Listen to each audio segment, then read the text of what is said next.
I giorni 5, 6 e 7 aprile ci hanno donato 3 grandi menti, geniali, illuminate, amaramente consapevoli e profonde, che hanno fatto della scrittura una dettagliata quanto spietata e cinica lente di ingrandimento sulla società. Il 5 aprile del 1588 a Malmesbury, nel Regno Unito, nacque il famoso filosofo e matematico inglese Thomas Hobbes. Egli è correttamente riconosciuto sino ad oggi come il primo teorico dello Stato moderno, spiegato ed esplicitato nelle sue principali caratteristiche nella sua opera filosofica politica più famosa, Leviatano. Ma egli fu anche uno dei più celebri esponenti dell'empirismo inglese, che fa dell'esperienza sensibile il punto di partenza e fine ultimo della conoscenza ed esperienza umana. Non imparare dai tuoi errori, impara dagli errori degli altri, così che tu non possa farne.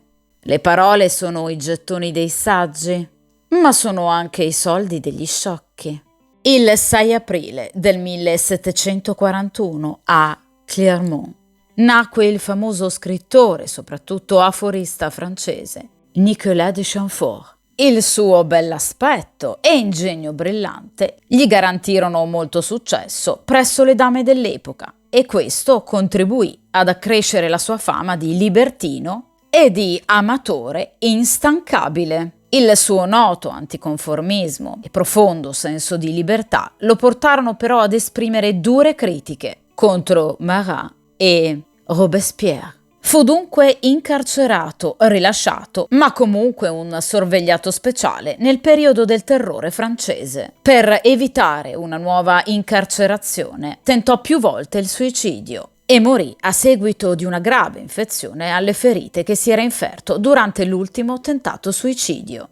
Che cosa diventa un presuntuoso privo della sua presunzione? Provatevi a levar le ali ad una farfalla. Non resta che un verme.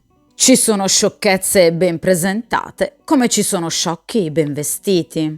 Il 7 aprile del 1770 nacque a Cockermouth il poeta inglese William Wordsworth. Assieme a Coleridge fu padre del romanticismo letterario inglese, precursore di Byron e Keats, oltre che compositore di una pietra miliare della poesia romantica inglese, ossia le lyrical ballads. Spesso la saggezza è più vicina quando ci chiniamo che quando ci innalziamo in volo. Ed ora riempi il tuo foglio con i respiri del tuo cuore.